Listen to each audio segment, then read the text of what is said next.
Welcome back to another technical deep dive here in the debug zone.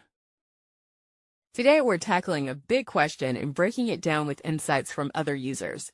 Hopefully this clears up some misconceptions and helps you get the answer you need. So buckle up, stay a little curious, and let's jump right in.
And that's a wrap. I hope you found the answer you were looking for. If you did, take a second to hit that subscribe button. It really helps out.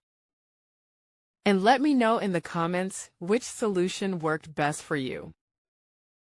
See you next time in the debug zone.